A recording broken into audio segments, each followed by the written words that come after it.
Good morning again from the White Hart Hotel, and calm has been restored.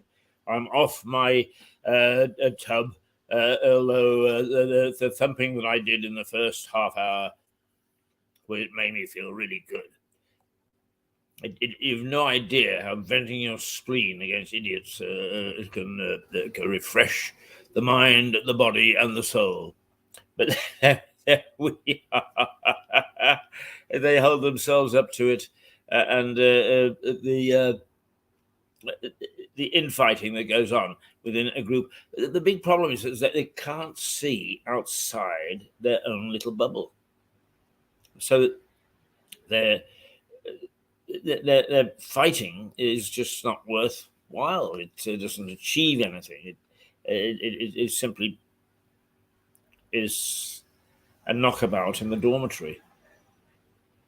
And we are in a situation in this country, and for that matter in the world, where there are enough serious issues, they would take up most people's time.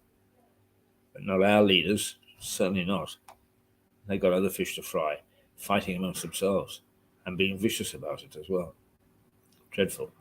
Anyway, we're going to look back into, for the last time in a little while, because we promised that we would replay for those people new to the community and those people who are in the community for some time.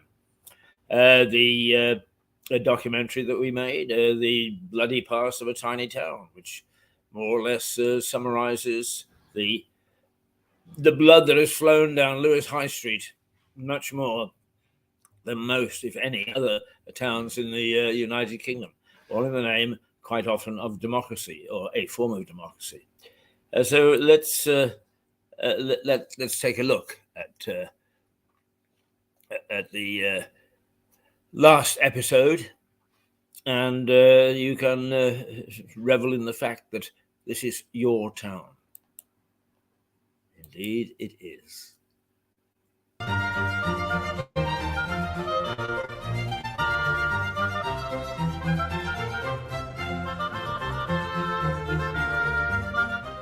The Bloody Past of a Tiny Town. We build this programme as a frolic down Lewes High Street. Me? Frolic? Oh, go on then, I'll give it a try. This street, indeed this town, has a lot of joy about it. If you've been following my epic journey through the town's past, you'll remember the children colourfully parading through the streets in patina.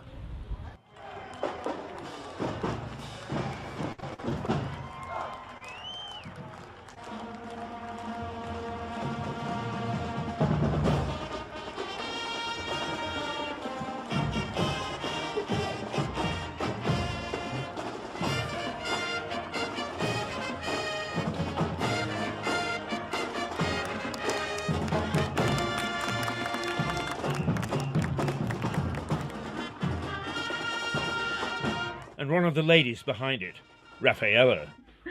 It's called Moving on Parade, and it's something we started 16 years ago. It started from a wish of parents to bring more art into schools because they see how much schools struggle demands of the government, and they wanted to support the school in that. So we started something called Patina, which is Parents and Teachers in the Arts. Right.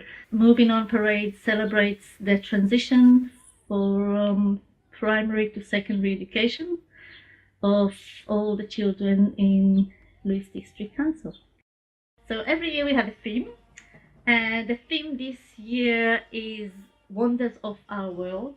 Last year we asked the community to suggest different artists that they would like to see on the parade, and loads of suggestions came in, and we shortlisted the huge list into 16 schools, which was the amount of schools that took part last year. We had Frida Kahlo, and we had Picasso, and we had Van Gogh, and we have Giacometti, and we had Andy Warhol. So they doing illustrations and designs, and then the patina artists take all the children's idea and adapt it into a practical design that the children are actually able to make. Then the fun and games on the River Ouse, which flows through the town.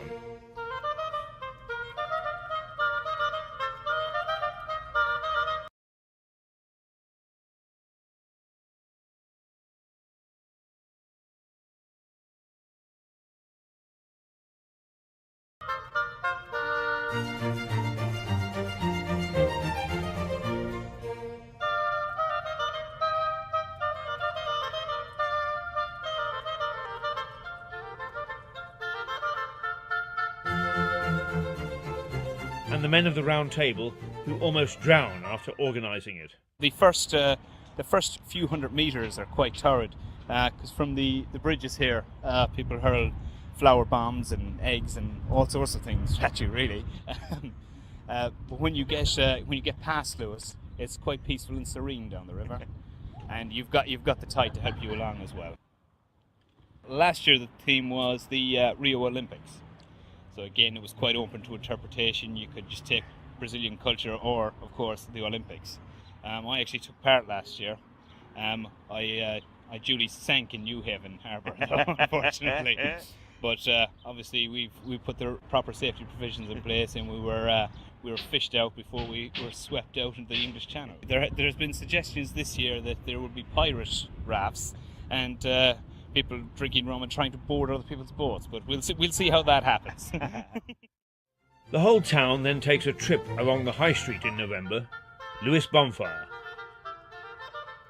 the largest celebration of burning Guy Fawkes in the world.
Then there's the joy of sampling the beers and ales of the town's 16 pubs.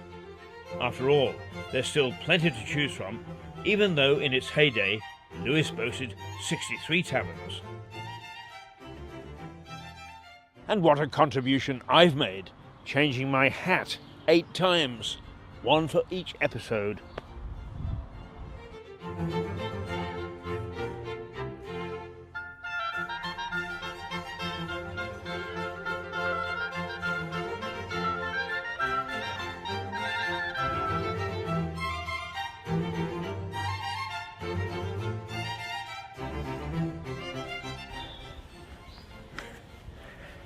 And I've only changed my trousers twice.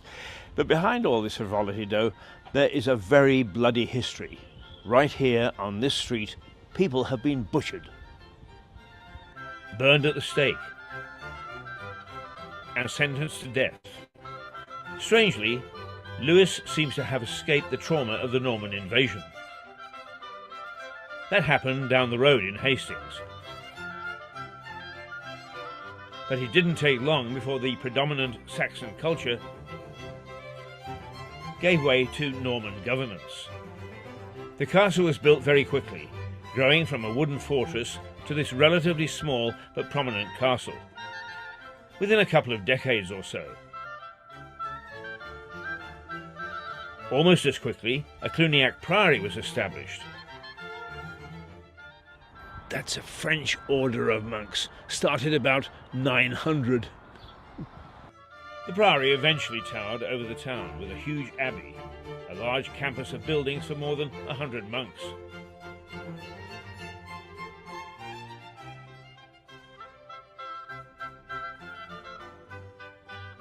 And hospitals, infirmaries, and medical herb gardens to boot.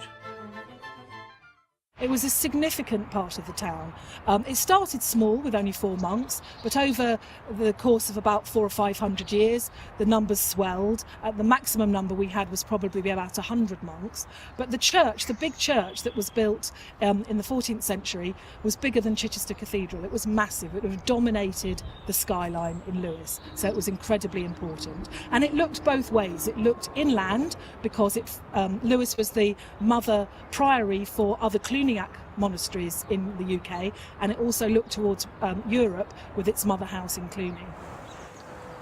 We do a lot of education work with a whole range from tiny children up to adults to get them interested in different aspects of the priory.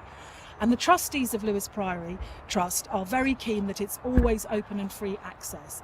And it's a beautiful place that everybody can come to. They can learn about the history, they can sit in our herb garden and contemplate. And we've just started a new kitchen garden which will grow vegetables. And again, this is for the community to get involved in. So it's very much based in the community of Lewes. The priory became so dominant that servants of the prior and servants of the Lewes sheriff had a ding-dong battle in a local pub. A bit of blood was spilled that day, I suspect. But it was this place of monastic peace and religious calm that saw the first real bloodshed in Lewes. Ah, the very thought makes me thirsty. Give me a few minutes to have a pint, and I'll tell you all about it.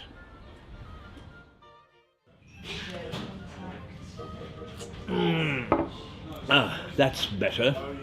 And I've changed my hat. Now, where was I? Ah, yes, the priory. Built by the wife of the Norman lord who governed Lewes. Mrs. de Varenne set about having the priory built. The boss, King William, wasn't very keen, but William de Varenne was his brother-in-law and fought side by side with him at the Battle of Hastings. So his wife Gundrada had some pull, and she persuaded King William to let her start building the priory within 10 years of the Normans coming to Britain. And it wasn't until almost 2 centuries later that the calm of the priory was broken. You say the Battle of Lewes to most people around this country now, they glance at you with vacant eyes. They don't know what it's about. What was it about? Well, you're right. Most people here don't know about it. What happened was Simon de Montfort and his barons were arguing with the king and his men about representation in Parliament, whereas the king, the king just had all of his men and a lot of his French relatives in Parliament, and he was taxing the barons very heavily, and all of this money was going to the French relatives or going abroad, and the barons were not very happy about this. And it was a pretty bloody war. It was dreadful. It was absolutely dreadful. It's hard to imagine. Lewes is a little place, and on the hills around Lewes, where most of the fighting was, there were tens of thousands of people trying to kill each other, and it was hand-to-hand close combat. And you didn't often die of wounds on the battlefield immediately. You were usually whacked with a broadsword and you would die of internal bleeding, or you would, have limbs severed and die slow death, or you would die death from infection, etc. So it was the scene of vicious fighting as the army of the barons, led by Simon de Montfort, ran riot through its saintly corridors, chasing the beaten army of King Henry III, putting thousands to the sword and terrifying the monks as they hacked their way into this sacred precinct.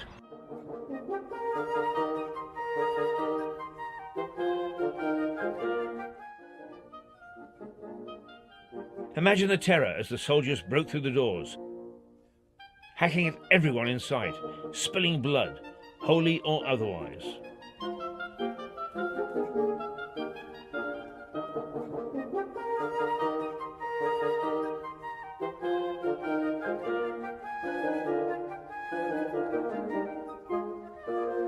Yet out of this pain and bloodshed sprang the first shoots of democracy. Not exactly one man, one vote, but enough to stop the king from calling all the shots. That same battle also prompted the town planners to make crucial changes. Lewes was a walled city, but the barons' men had sliced through it like a knife through butter.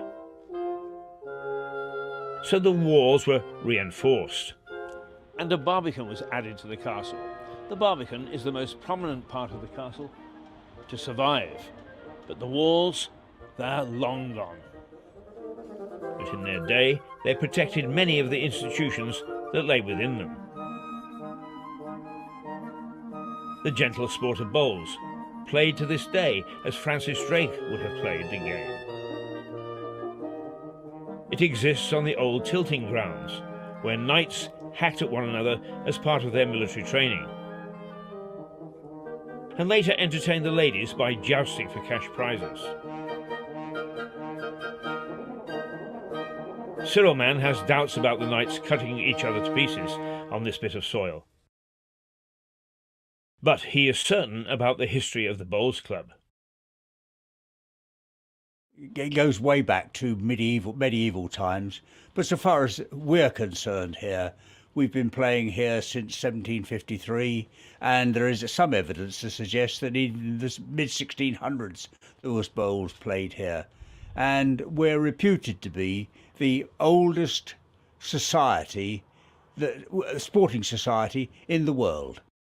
Very unique. Firstly, the woods are unique in that most of them over 100 years old. They're lignum vitae, which is very, very hard wood. And that's the reason, of course, they've survived as long as they have. The jack is biased, which is very unusual. And the green is undulating, very undulating. There's not another green anywhere in this country, so far as we know. And it makes for a very fascinating but unique game, one that we can't play any other club because there aren't any that play like this. St Michael's Church, almost as old as the Priory, survived. Then there was the day the French marauders tricked the prior into rushing down to Rottingdean with his army, only to double back, sail up the River Ouse and attack the Priory.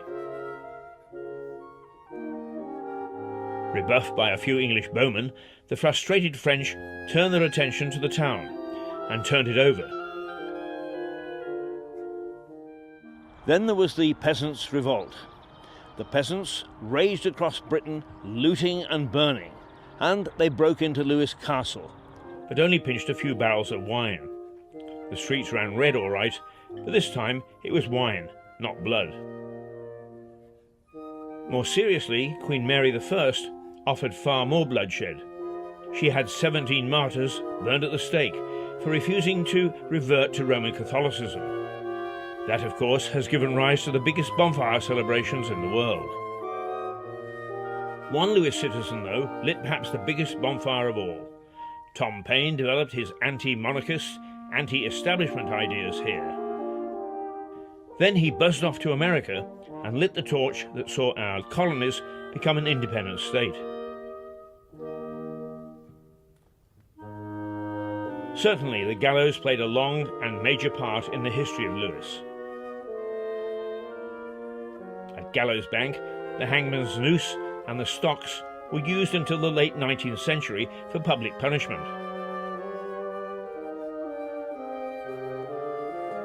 The Crown Court and the prison have both seen some of the most horrendous criminals appear before it. Especially John Haig, the acid bath murderer, who a jury took just 17 minutes to convict. And who can forget a cheeky Mick Jagger ordering a takeaway from the White Hart while languishing in the prison cells? The White Hart stands like a beacon in the centre of the High Street. It was once a great coaching inn, and even today remains the centre of the town's social life. The hotel is called the Cradle of Democracy and proudly displays an original copy of the American Declaration of Independence on its walls. After all, dear old Tom Paine did a lot of thinking there, usually propping up the bar. It seemed that he used to like to spend his social hours here and his active political discussion times here in volatile discussion with a group which I I believe we thought was called the Headstrong Club because it still meets today, and they call it the Headstrong Club today. But I gather from a local historian that it was called the White Hart Dining Club. Oh. And Thomas Paine, up in our sheriff's room, the oak-panelled function room, basically plotted the American Revolution and for a struggle for independence, which resulted in the final Declaration of Independence, an authenticated copy of which we have in the sheriff's room, and he was credited with originating that. And in turn, he dubbed the White Hart's Hotel as the cradle of American independence. The hotel was host to a meeting between the Russian ambassador and a British foreign secretary in 1929. The meeting led to the resumption of diplomatic relations between Britain and Russia for the first time since 1856. And its cellar held 7 of the martyrs before they were led to their deaths at the stake. But some of the mayhem wasn't man-contrived. The plague, the Black Death, hit Lewes 3 separate times during its history. On one occasion, completely wiping out the village of Hamsey, just upstream from Lewes. Leprosy also had a devastating effect, with lepers banned from public places and forced to take communion through a so-called leper's slit.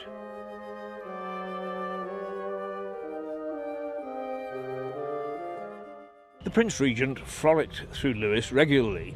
His buddies came from here, and speculation has it that he was challenged to drive a coach and 4 down this road, Keir Street. I have enough problems getting up Keir Street on my own 2 legs. And for that matter, getting down it as well. There are many other incidents that have occurred in Lewes. A disastrous Canadian raid on Dieppe in World War II started out from New Haven at the mouth of the Ouse, while Lewes itself took the brunt of many German bombing raids. And through it all, a constant from 1790 stood proudly on the riverbanks. Harvey's Brewery, the key industry of the town.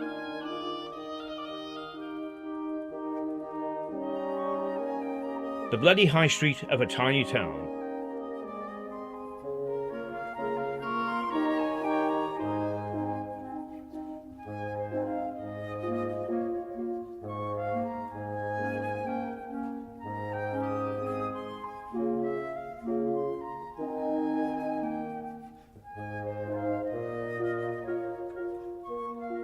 Now peaceful and calm.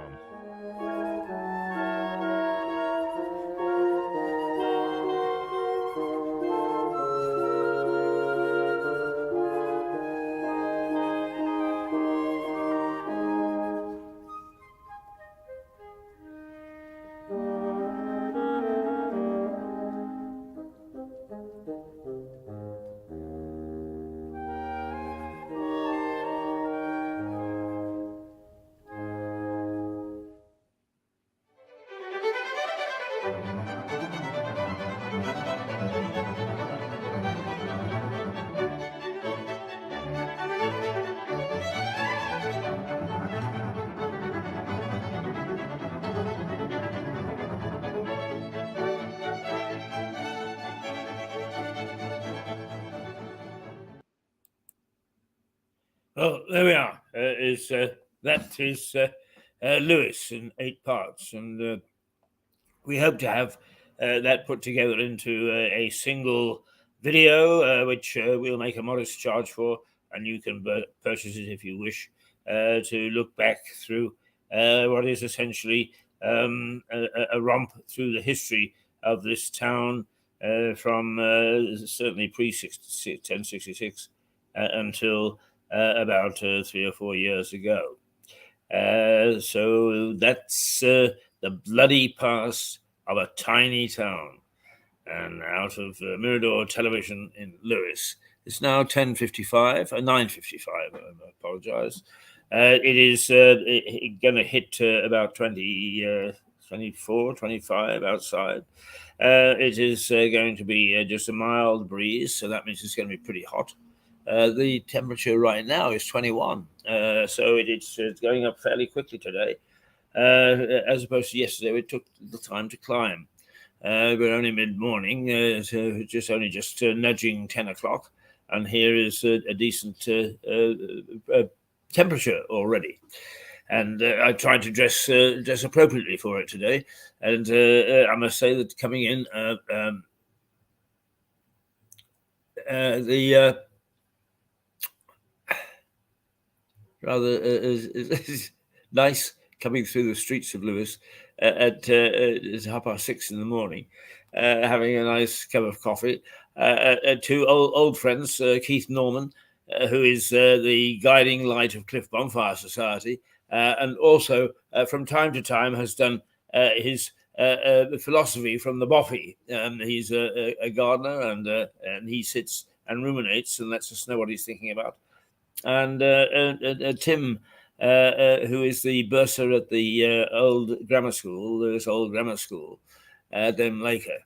And the two of them have been meeting there for the last 5, that's in the coffee shop, for the last 5 or 6 years, and I call them the cabinet because they ruminate about what's happening in Westminster, what's happening locally, and expressing opinions which are as valid as anybody else's. And that, I think, that this television station approves of. That's the sort of thinking that is a bit of fun. Okay, we're going to take a short break, and then we'll be back with Richard Barton, one of the two Bs, one of the two barristers, the head of chambers of Westgate, the chambers based in Lewes, who represents various people, criminals of various sorts, either prosecuting or defending, right across from Portsmouth to Lewes via Chichester, and one or two more. So he's an amusing man, and what he's talking about this morning is the family court. And those people who like to know how it works and what it's all about might like to join in the conversation. That's in about 5 minutes' time. Just for the moment, then, we'll say toodle pip. It is 9:58. Back at 10:02 or something like that. Okay, take care.